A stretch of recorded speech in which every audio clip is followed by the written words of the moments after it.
안녕하세요, 물장난입니다. 여러분, 8월에 있었던 관상어 박람회 아로하나 폐사 사건을 알고 계신가요? 이전에 제가 영상으로도 제작한 적이 있는 주제인데요. 그날 폐사한 아로하나의 몸값이 무려 700만 원이라는 것 때문에 더욱 많은 분들에게 알려지고 충격을 준 사건이죠. 그런데 더욱 놀라운 사실은 이 700만 원짜리 아로하나도 매니아 세계에서는 그리 비싼 몸값이 아니라는 것입니다. 이미 700만 원이라는 금액만으로도 입이 떡 벌어지는데 최고급 아로하나는 1000만 원은 가뿐히 넘어서고 심지어는 억 단위까지 몸값이 올라간 적이 있을 만큼 매우 비싼 관상어입니다. 코엑스 아쿠아리움에서 가장 큰 상어인 플로리다 원산지의 샌드 타이거 상어, 이 상어의 몸값이 약 1억 원을 호가한다고 하니까 아로하나라는 관상어 한 마리의 몸값이 3m 가까이 되는 상어의 몸값과 비슷하다는 게 놀랍지 않으신가요? 오늘은 이 최고의 몸값을 자랑하는 관상어, 관상어계의 황제라고 불리는 이 아시아 아로하나에 대해서 한번 알아보도록 하겠습니다. 여러분들도 저와 함께 아로하나의 세계로 빠져보시죠.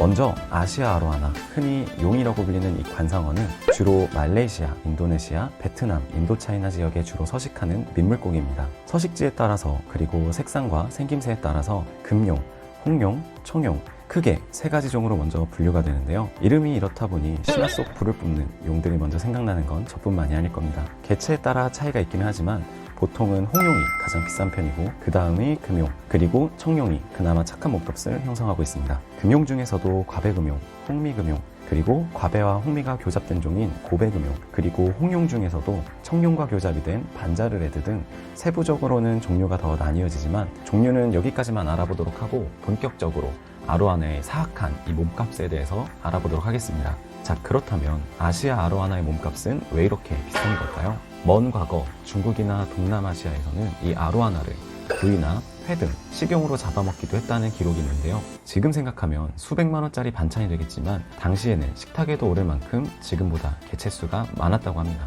그러나 점차 아시아 아로하나가 관상어로서의 인기가 높아지게 되고, 게다가 집에 아로하나를 키우면 애군을 막아준다, 복을 불러온다, 재물을 가져다 준다, 이런 믿음들이 더해져서 아로하나의 인기는 더욱 높아지게 됩니다. 이 결과 야생개체수가 현저히 줄어들면서 지금은 사이테스 1급 멸종 위기종으로 분류되어 보호하고 있을 정도로 개체수가 급감하였습니다. 이런 야생개체 급감의 이유는 금색, 붉은색을 좋아하는 중국인들의 기호와 또 연관이 있는데요. 마침 금색, 붉은색을 많이 띠는 아시아 아로하나가 남에게 대상으로 당첨이 된 것이죠. 관상어계의 황제라는 이름과는 반대로 물고기 입장에서는 이런 화려한 옷을 입고 있는 것이 큰 불행으로 다가온 것입니다. 외계인이 집으로 쳐들어와 금색을 좋아한다는 이유로 금발머리의 사람들을 애완동물로 자랑한다면 지금은 멋있게 보일지도 모르는 금발머리가 재앙의 상징이 되는 것은 시간 문제인 것과 비슷한 느낌이 아닐까요? 결국 이렇게 화려한 색상과 복을 불러온다는 믿음으로 인해 중국 및 전 세계적으로 관상어로 사랑받게 되면서 인기가 식을 줄 모르고 뜨거워지는 것에 비해 공급이 턱없이 부족하다 보니 몸값 또한 하늘 높은 줄 모르고 솟아버린 것이 현재 아로하나가 어마어마한 몸값을 자랑하게 된 가장 큰 이유입니다.